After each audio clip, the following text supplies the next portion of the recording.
আচ্ছা দাদা, ওই যে গরুর বিষয়টা যে কথা বললো না, গরু কয় টাকা দিয়ে কিনছিল ওই বিষয়ে কিছু কথা বলো সুন্দর করে। 125 টাকা 125 টাকা। একটা গাই, গাই, আবার একটা বাছুর, বাছুর সাথে 250 দুধ হয়, মাশাল্লাহ। আবার আধা দিন আউসামন যায়। প্রিয় বন্ধুরা, দাদা বলছে 19 দশকের কথা, তার আমলের কথা। হ্যাঁ, সে 125 টাকা দিয়ে একটা গরু কিনেছিল, 125 টাকা দিয়ে। মাশাল্লাহ, আমাদের ওই দিন যদি থাকতো। 1965 সালে 1965 সালে, মাশাল্লাহ, আমাদের জন্মের কোনো অস্তিত্ব ছিল না তখন। দাদা কি বলে আমরা শুনি। তারপরে সেই গরু দিয়ে কি কি করলা দাদা? গরু কেমনে কেমনে বিক্রি করলা? গরুতে কয়টা বাছুর হলো? কি কি করলা? কি কি হয়েছিল তারপরে সেই গরুর থেকে? 125 টাকা দা গরু কিনেছিল না? তারপরে গরু বাড়িতে আসার পরে বাচ্চা হয়েছে না? তারপরে আস্তে আস্তে বড় হয়েছে, কিছু সংসার বড় করছো না? এই মাসে রেখে গাই বেঁচে রেখেছিলাম, বাছুর রেখে গাই ওর বেঁচে রেখেছিলাম। ও, গাই কত বিক্রি করছিলা? গাই বিক্রি করে বাছুর রেখে দিছি, বাছুরটা ভালো ছিল।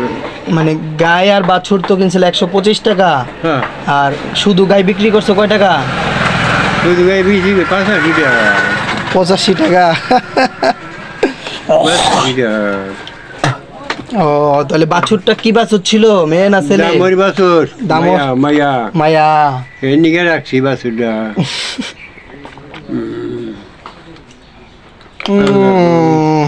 কি অবস্থা, কি দুনিয়াটা আইলো। আর ওখানে 1 কেজি দুধ ইয়ের দাম, এই মাংসের দাম 750 টাকা। 1 কেজির দাম, 1 কেজি মাংস। তখন তোমারও একটা গরু দিয়ে মাংস কেনা যাইতো।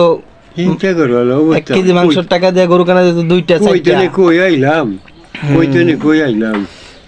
তখন ছিল হলো 1965 সাল, আর এখন হচ্ছে 2024 সাল। আল্লাহ কি দেখাইলো। দাদার মনের কথা কত সুন্দর করে বলছে আমাদের, আমার শুনতে অনেক ভালোই লাগে আগিলা কথাগুলা, পুরানো স্মৃতি তাদের মনে পড়লে তাদের আত্মনাদ কত কষ্ট তারা প্রকাশ করে।